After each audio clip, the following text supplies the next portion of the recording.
Boa tarde, senador Hélio José, a quem agradeço o convite e parabenizo pela iniciativa desta discussão de grande importância para o Distrito Federal, não só para os policiais civis, mas para todo o Distrito Federal, em razão desses recursos serem voltados para essas três grandes áreas que são a segurança, a saúde e a educação.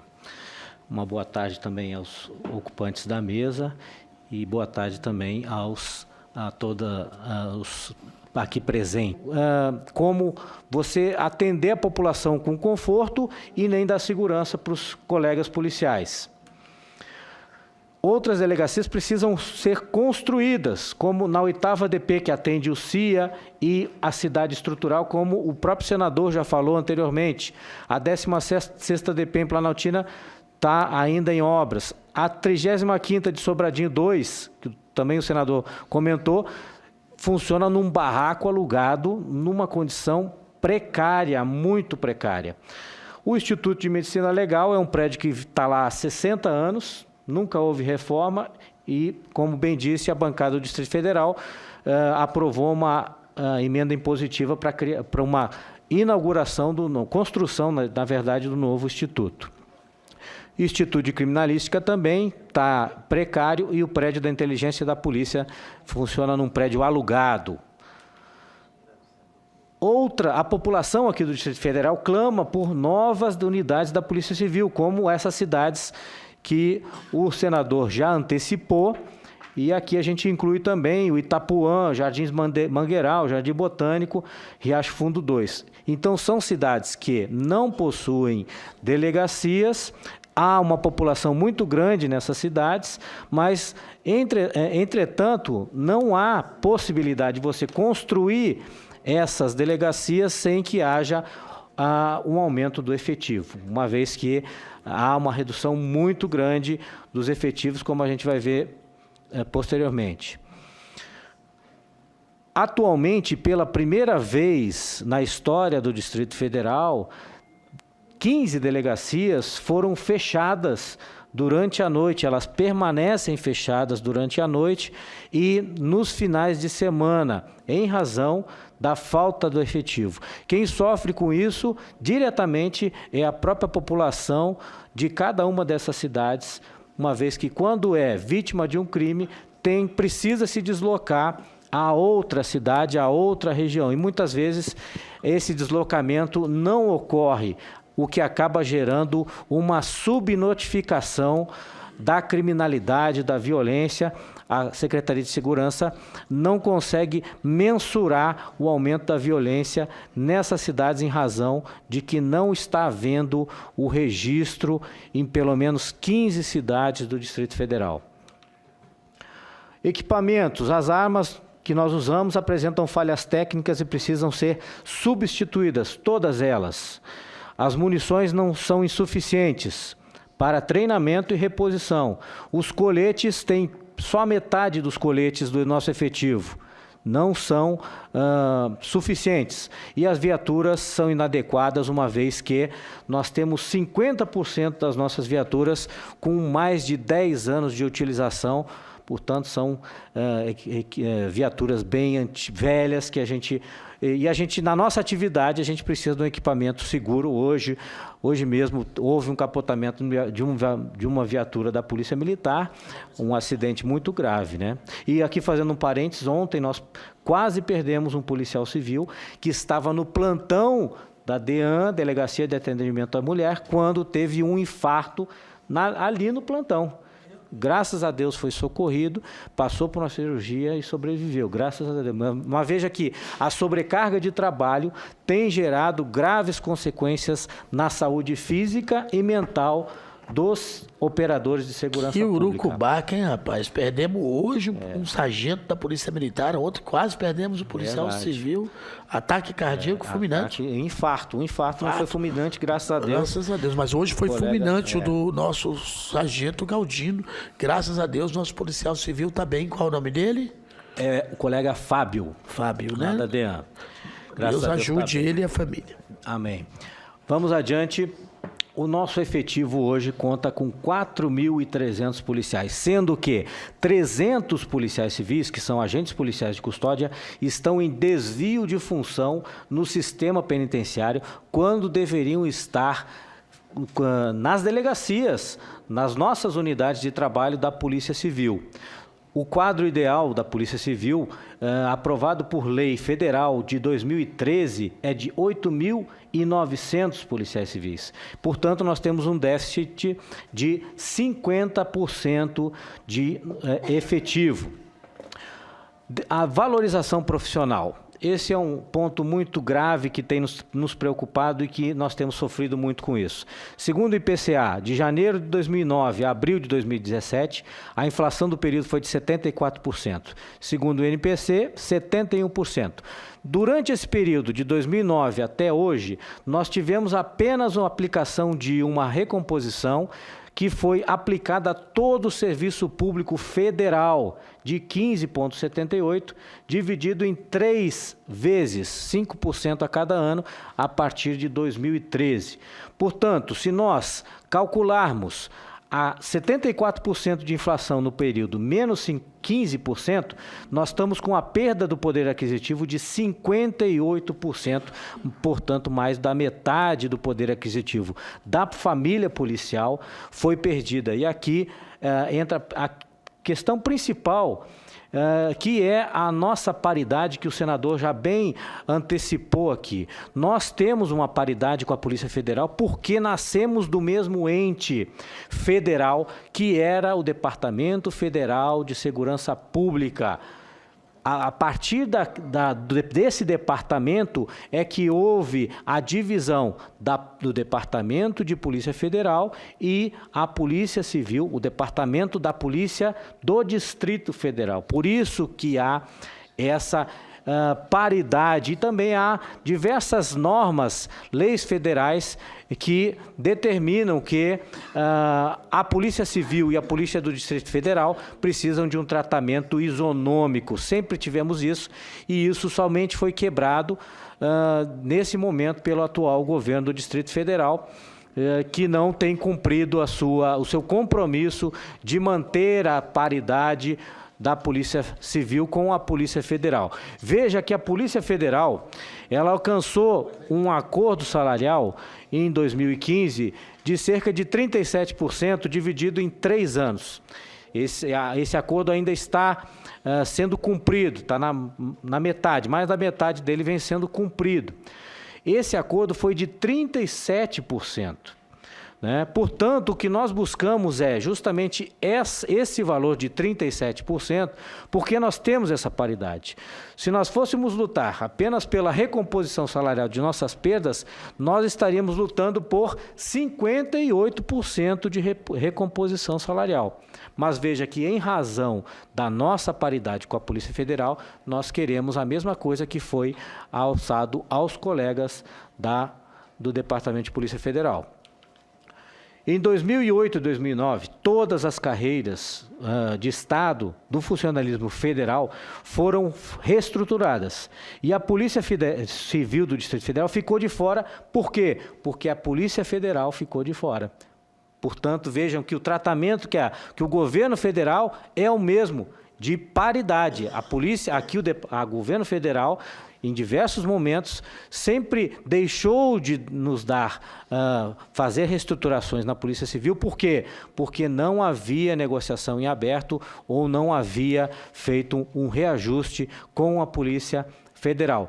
Em 2013, cerca de 33 carreiras do Executivo do Governo do Distrito Federal foram reestruturadas, inclusive forças de segurança pública daqui, como a PM, DF e Corpo de Bombeiros, que tiveram seus auxílios moradia e auxílio uniforme reajustados nessa época, de cerca de 22%. E só a Polícia Civil ficou de fora porque a Polícia Federal não havia negociado. Nos últimos 9 anos, portanto, somente a Polícia Civil do DF não foi reestruturada em âmbito do governo federal e no âmbito do governo do Distrito Federal. Falta de atenção à saúde. O modelo de assistência à saúde não atende os policiais civis. A policlínica não possui médicos, psicólogos e psiquiatras suficientes.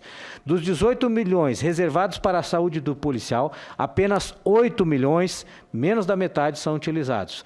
Necessário o atendimento universal, integral e desburocratizado na saúde pública do policial civil, no modelo que há para a Polícia Militar e o Corpo de Bombeiros, que possuem modelos bem mais abrangentes e que dispõem de um valor muito superior ao da Polícia Civil, por meio de hospitais e de hospital, né, e convênios com clínicas e ambulatórios e tudo mais.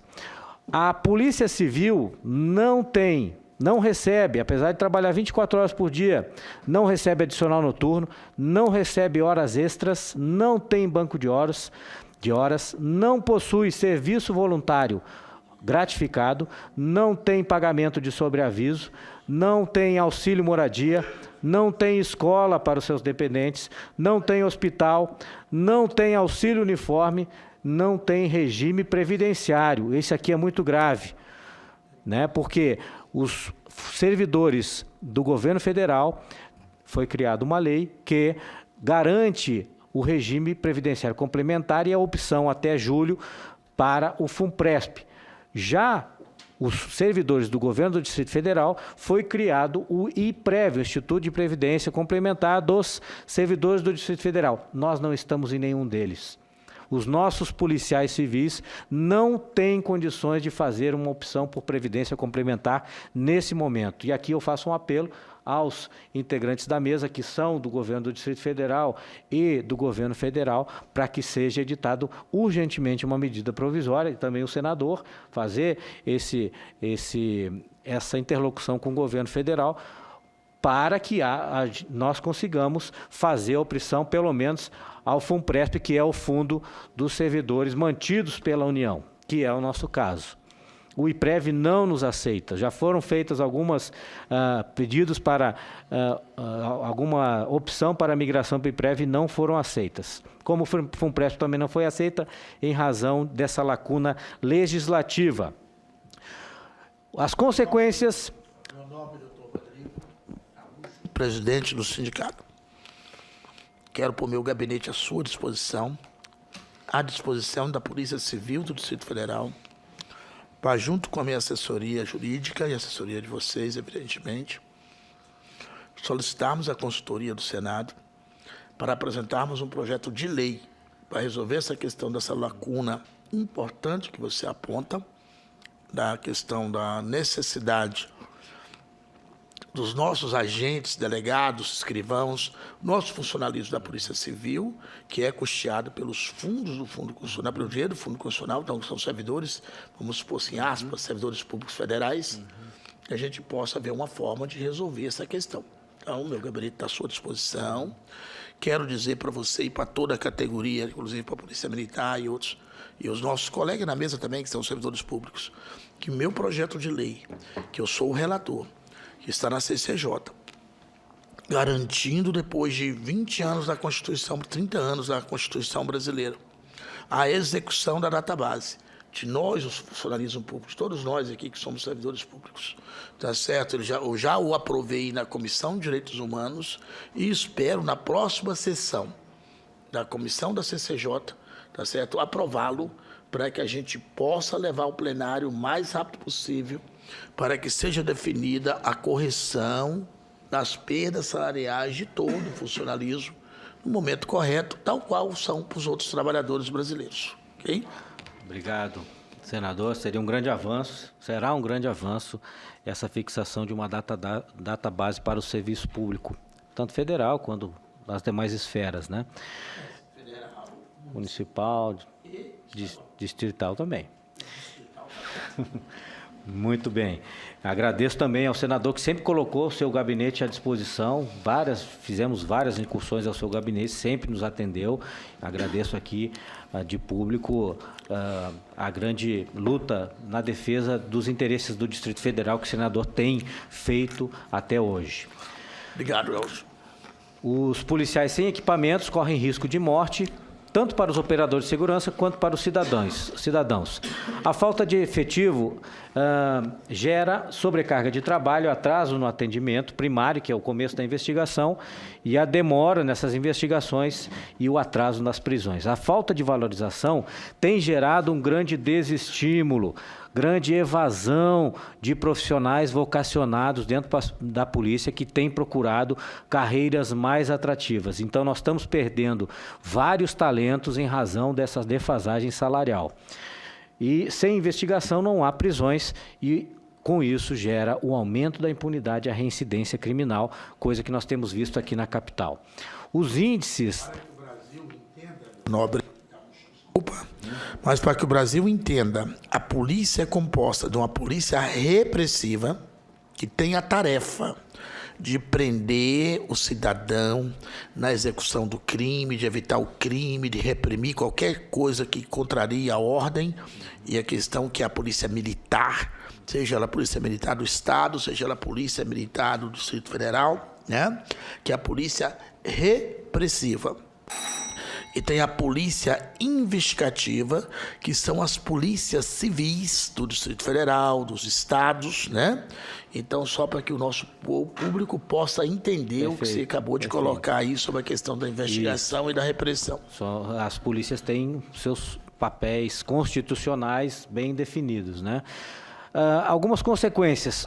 Há, por parte da população, uma grande sensação de insegurança. As pessoas estão com medo de andar aqui no Distrito Federal. Segundo uma pesquisa feita pela Rádio CBN, 80% tem uma percepção grande de insegurança. Os índices nos últimos 3 anos e meio, que é o atual governo do Distrito Federal, foram registradas mais de 950 mil ocorrências criminais. Isto é um número gigantesco. O percentual de solução de homicídios em 2009, portanto, há quase 10 anos, a solução de homicídios era de 81% aqui no Distrito Federal. Enquanto que a média do Brasil nos estados varia entre 8% a 10%. Nós tínhamos aqui uma solução de 81% nos crimes de homicídio. Atualmente, em razão de vários aspectos, essa solução está em 42%. Então, é uma grande perda para a população que não vê esses homicidas presos.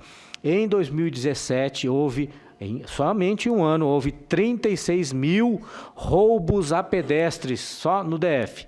Uma média de 100 roubos a pedestre, o trabalhador que está indo para o seu trabalho ou voltando para casa, o estudante que está saindo da escola ou está indo para a escola ou indo para casa, né? A dona de casa que está num ponto de ônibus, está passeando com a sua família nas ruas, 100 casos por dia.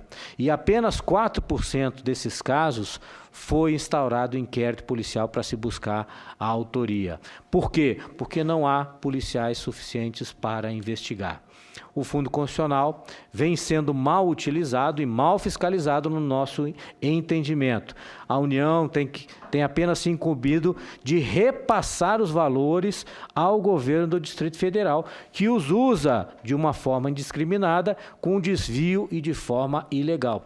Portanto, no nosso entendimento, há pagamento de inativos da saúde e da educação que não poderiam estar recebendo pelo Fundo Constitucional, uma vez que ficou bem claro aqui que o fundo serve para assistência na execução de serviços. E aposentados e pensionistas da saúde e educação não executam serviços de saúde e educação. Portanto, aqui, no nosso entendimento, há o maior desvio de finalidade do Fundo Constitucional. O GDF realiza manobras contábeis utilizando o Fundo Constitucional para cumprir os mínimos constitucionais de educação e de saúde. Vamos adiante. Essa é a nossa avaliação, né? Proposta legislativa que vise que a Polícia Civil do DF ser parte integrante do novo Ministério da Segurança Pública, com reversão dos custos hoje destinados para o Fundo Constitucional, que sejam geridos exclusivamente pela União, uma vez que a segurança pública da capital é de interesse da União Federal e não do governo do Distrito Federal. O interesse é da União, porque aqui estão os poderes constituídos, aqui estão as embaixadas e também os organismos internacionais.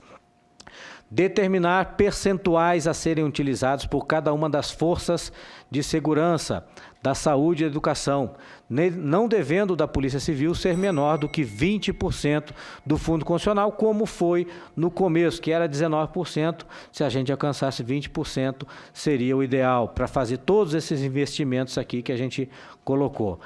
Encaminhar relatório ao Tribunal de Contas, a gente já viu que já existem vários pareceres sobre o desvio de finalidade do Fundo Constitucional, o que tem ocasionado fragilidades no sistema de segurança pública da capital de interesse da União.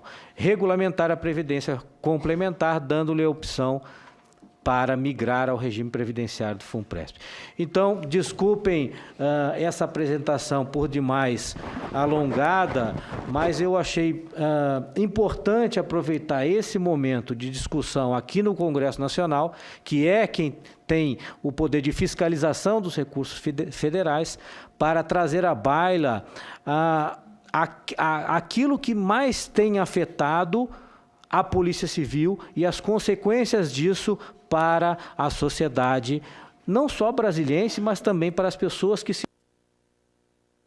como as pessoas do entorno e também aquelas pessoas que nos visitam.